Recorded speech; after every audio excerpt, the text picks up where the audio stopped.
Hey everybody, Zertic here once again with a video for Ballistic. Today is an update video for 1.2 and it is basically on the new UI and the Marksman that they actually added into the game. The new Marksman is very interesting. It is not so into the sense of him sniping a lot, but he's going to be looking for people on his map most of the time, and he's implemented in a way where he's going to be trying to be aiming for those headshots. He's a little bit more damage based compared to the Vanguard. So we're going to show you guys that a little bit later. He's really cool. So first off, we got a lot better of a UI system. First, there's crosshairs, and they change depending on which kind of weapon you're using. I'll show you that for the shotguns, the assault rifles, and possibly even the pistols. They also changed up how the control points actually look like on the screen when you're actually going to them or if you're capturing them. They've also kind of added a new sound when you're trying to capture the point. And I'll show you guys a little bit more in depth right now. So these are your basic crosshairs in the game. This is the most common crosshair type among most of the game guns. Next, I'll be showing you guys the shotgun. These are the shotguns that are going to be having the same kind of crosshairs, just a big circle. This is what the majority of pistols in Ballistic is going to look like from now on. The pistols vary from crosshair size, but depending on what you use changes how small the little crosshair is. And you can see how accurate it is with the agent right here. Another feature they added is the grenade timer on the bottom of the corner. It's going to show up, depending on which class you're using, it goes off on a shorter cooldown. So, with sniper rifles, they have yet to be unchanged. They do not have crosshairs. I'm still happy with this, that they don't have any crosshairs, because it makes it a little bit more skill-wise, and you can still no-scope, but it's at shorter distance. You don't get those long ranges where you don't have to actually scope it. It's a necessity to scope to actually have really good accuracy to your gun. For the secondary function guns, they have now added an overlay for when it actually goes off cooldown. Plus, they actually added a function where you can switch back and forth, and it switches the crosshair depending on which secondary function you're using at the time.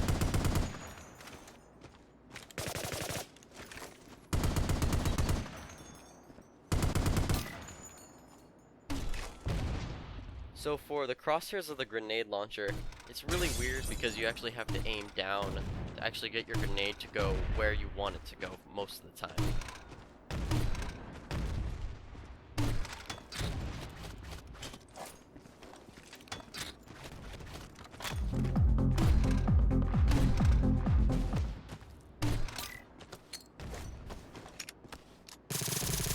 This is the victory screen.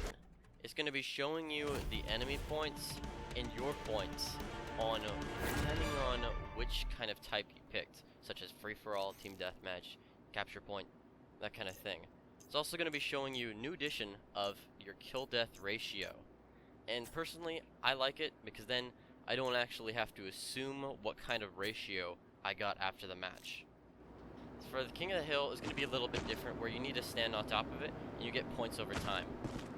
So when you stand on this, you're going to be getting points, but if you step off, the bar at the top is going to stop giving points after it goes right in the middle.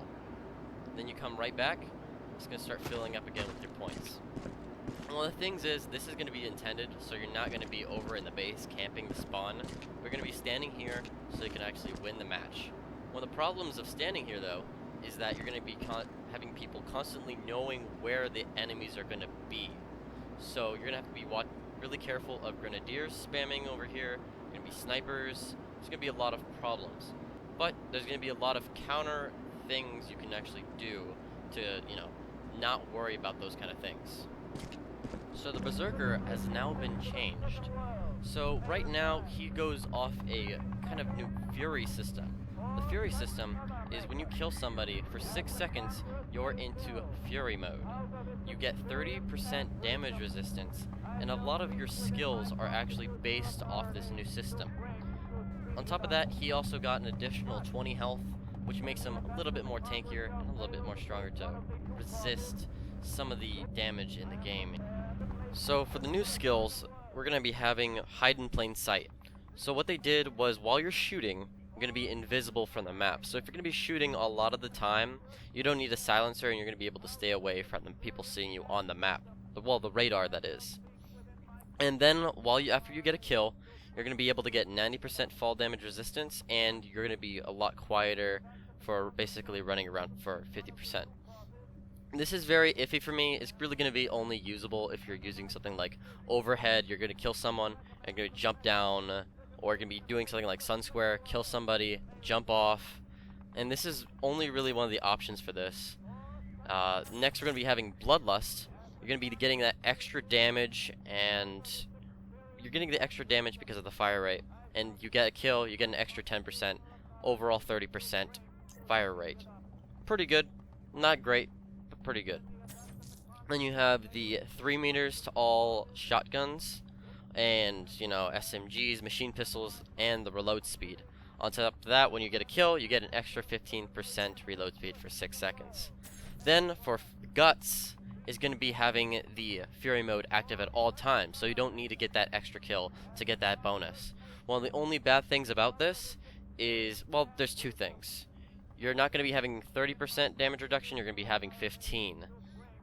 And, plus, if you get this, you can't get any of the other perks. You don't get that additional reload speed or accuracy or damage. And that's why I will not pick Guts, even though you have that Fury mode at all times. I just don't like it because you're going to be trying to get that kill, and you're going to be going off the momentum of that. Next, you have Hit and Run, which increases the accuracy and recoil reduction. While you kill somebody, you get the extra 10% mobility, and this is something I'm going to be running with most of the time. Just because of the extra mobility is going to be helping to get away after the kill. And that's going to be what you're really be going for, instead of jumping off of the map and getting that 90% damage, like fall resistance. And then on top of that, you're going to be having the Go Ballistic perk. This is going to be giving you the extra 10% damage, and then when you kill somebody, an extra 15%.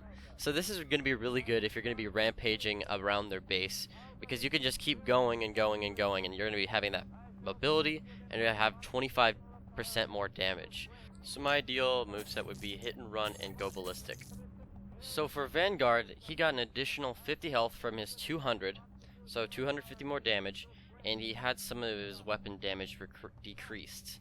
I'm not going to go into full detail of how the weapons were decreased, but I'm going to go right into how his skills were actually changed. So for the first skill, we're going to go for Weapons Expert. He actually had a 25% accuracy and recoil reduction. Now they buffed it to 35%, which is a small little bonus, and it helps to actually have this. I had it before, but this makes me want even more. So it's a small little bonus that I like. Next, they changed the Action Hero perk.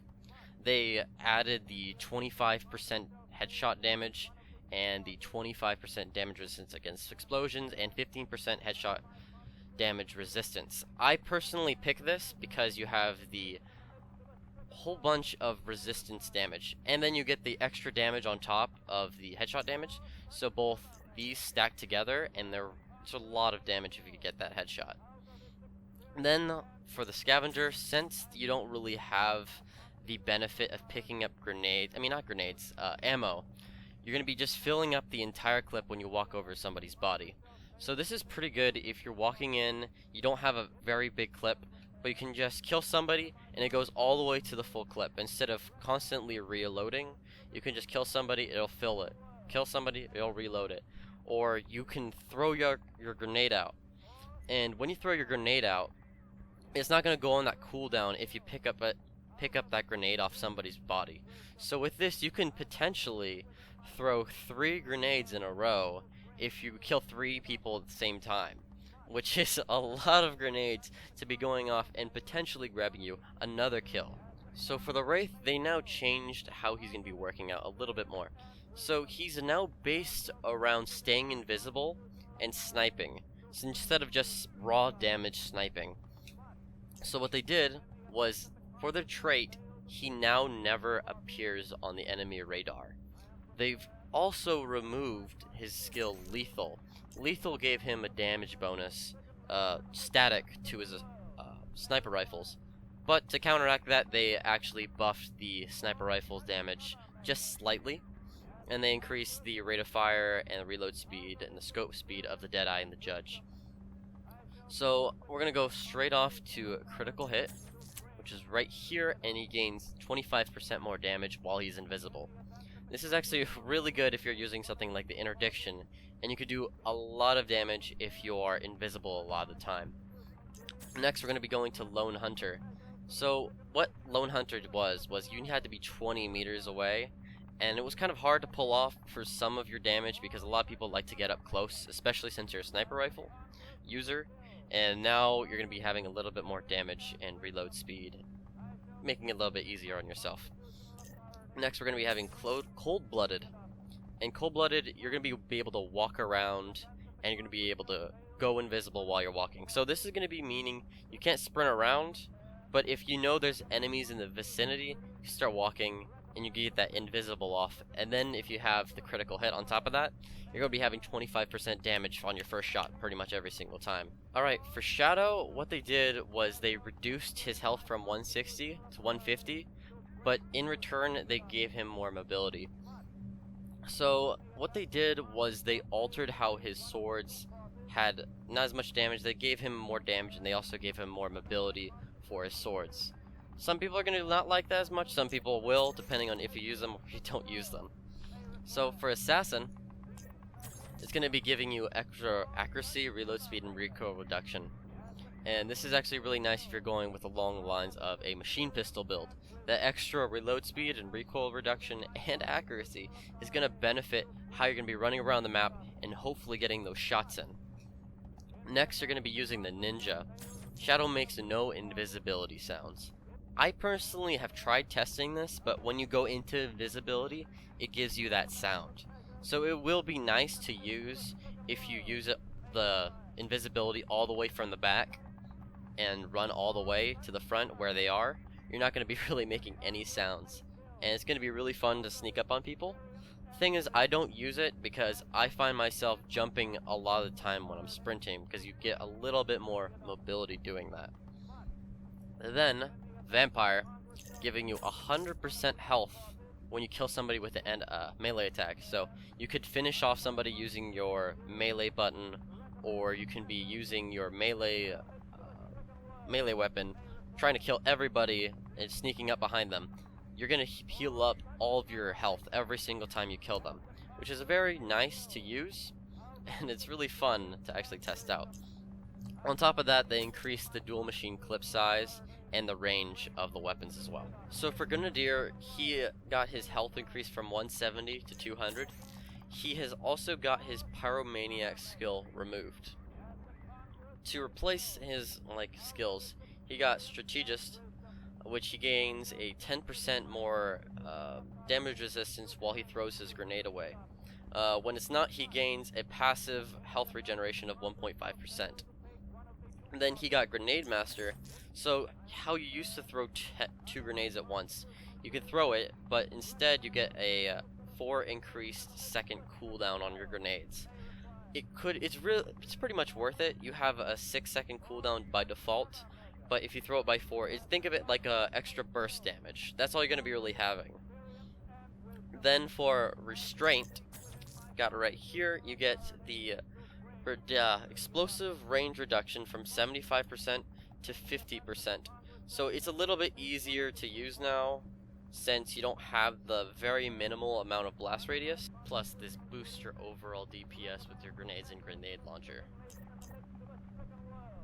So for Tank, his overall move speed is really slow now, because all of them LMGs got their mobility decreased. So when you're going to be moving around, you're really going to be wanting to use your machine guns, your assault rifles to be specific. The thing is, they also reduced a lot of the assault rifle damage. Then, on top of that, is the toughness skill was removed. It was a very big key skill he used, but it's no big deal because he got other skills to replace it. So for first of all, he got effectiveness. He got 25% more accuracy and 25% more reload speed. So this is going to be really useful if you're going to be using the LMG, because a lot of your bullets are going to be hitting, and you're going to be having to reload a lot more. Pretty effective. So you also have Provoke. When you get hit, you gain 15% more damage resistance for 15% for 5 seconds. And being hit again, you refresh the duration. So this is going to be good against people using machine guns. Not so well against somebody who's using a sniper rifle or like a shotgun. Those big damage boosts aren't going to be affecting the first shot. It's going to be hitting the second shot, or so on, for 5 seconds. Then you also have Blitzkrieg, which is the 15% more damage resistance for whatever you're shooting. And pretty effective if you're using a big LMG clip, and not so effective if you're using an assault rifle or a pistol, for example. So this section of the video is going to be consisting of what the Marksman uses for weapons. We have the sniper rifles, then we have the assault rifles, and then for last, we have the 2 pistols he has. It's very interesting. One little thing I'm going to tell is the last pistol, it does not have a right click, and you'll see why momentarily after everything is coming here.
Marksman, we're going to be going into his skills.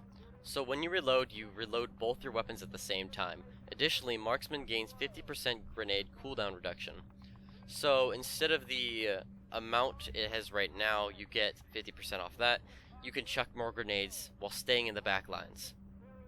Pretty good, but the only downside of this is that you shouldn't really be reloading both your weapons at the same time. You should really be having both your clips full at the same time. This is a situational perk, really. Special supplies is you're going to be getting 100 health instead of the 50 health from a mini pack. And instead of actually healing it instantly, it goes over 4 seconds. So 25 health per second.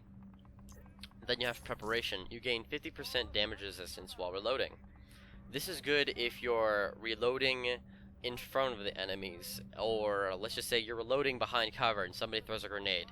50% of that damage resistance is going to be right there.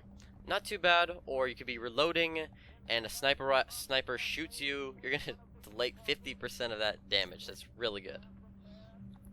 Then Headhunter. You gain 25% headshot damage. Just flat. You get 20% headshot damage. That itself is really good. You get 80% headshot damage. You're pretty much killing people within just a few seconds. This is a really good perk, and I highly recommend it if you're using along the lines of an assault rifle, but not so much if you're using a sniper rifle. Same with consistency. Consistency, you get 60% recoil reduction and 45% more accuracy. Again, really good for assault rifles, but not good for sniper rifles since they don't really benefit from it. I mean, you can use Headhunter if you're aiming for headshots, but most people don't really aim for headshots when you're sniping. Then Awareness, you reveal people on the map for 5 seconds. So this is really, every 5 seconds you reveal for 1 second. This is good if you're wanting to go up and close, like using an assault rifle, and you don't know where the enemies are. Like if you're underneath the base, you could be seeing where they are, like little blips on top of the map. So for my final thoughts for the Marksman, I would recommend Headhunter and Consistency if you're using an assault rifle build, but if you're not and you're sniping, I would go with probably Preparation and Veteran. The reason why is not because of the reload, but because you could be chucking grenades every so often, more often than what you would be doing. And then on top of that, you're going to be having Preparation, so if you're reloading, you have your pants down, you can't really do anything. The sniper rifle shoots you, you're going to be delaying a lot of that damage, therefore letting you live a lot more. You shouldn't be reloading a lot, but this is going to be helping, especially since a lot of people are going to be shooting at you. Grenade launcher, oh no, I better reload right now. It's a very new playstyle that the Marksman's going to be having, but you're going to be having to get used to it later on. So this concludes the 1.2 update video. It's very interesting how they have a new UI. It looks very pretty, and looking at the future patch notes they actually have, I'm very excited for what can be upcoming, and I like what's right now, and it shows that there's going to be a lot really cool new changes, and I'm going to keep you guys updated on what those are going to be. Thank you all for watching. This was all Zertek here, and I'll see you guys next time.